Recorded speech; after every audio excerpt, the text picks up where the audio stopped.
Alright, welcome back, ladies and gentlemen, to the Chupacabra Tutorials channel. I'm your host, Larry, and today I'm here to talk to you about the fact that Rythm Bot is going to be coming back. But this time, it's going to be in the form of a Discord activity, as opposed to coming back as another bot.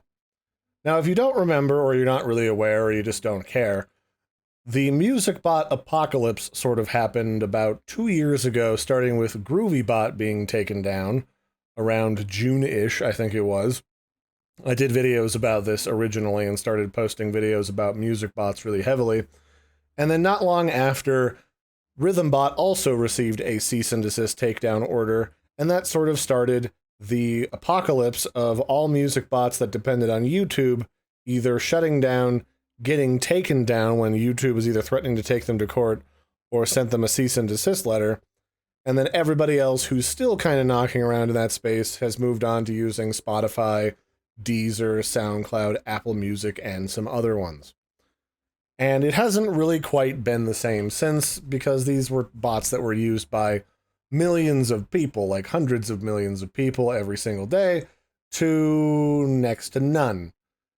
So as things would happen, Rythm Bot announced that they were going to be making some changes to how they ran things. I assumed at the time they were going to make their own streaming service and just reactivate their original Rythm Bots again, but instead they've opted to go work directly with Discord, and however they're getting music licensing these days, in order to offer a more premium activity specifically for this.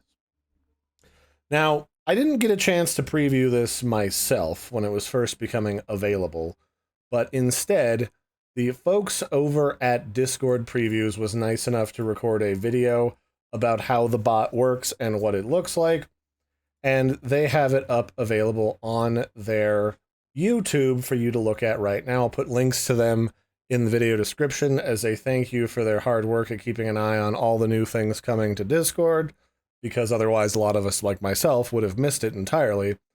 And they can show you that it works a lot like modern-day music players like Spotify or Pandora. There's a nice interface to favorite or add music and songs to the queue as you're listening with your friends. And then if you pay for premium, it looks like they're going to expand it so you can save playlists, save favorites. You can keep track of all the songs you listen to a lot, and you can see things like the cover art and all of that good stuff. It's going to be a more integrated experience rather than just sending links to a bot so it can just play sound over Discord. And I kind of like this as a better alternative to just running with a bot. So thank you again to the Discord preview team who put this together. Much appreciated. And this will be joining the other activities section with such wonderful things as Color Together, YouTube Watch Together parties, Jam Space, Gardic Phone, Poker where you teach kids to gamble, Chess in the Park, where you teach kids to fall asleep on a bench next to a homeless man, and Sketch and all that good stuff. I think there's also Checkers in the Park, too. So that's the one where you fall asleep next to the bird lady who feeds breadcrumbs to the ducks. So yeah, I thought that was pretty cool. If you're interested to check out more, you can either Google that or look at some of the videos that I've linked in the video description below about when it got taken down and why. And I'll catch you next time. Bye, everybody, and have a good one.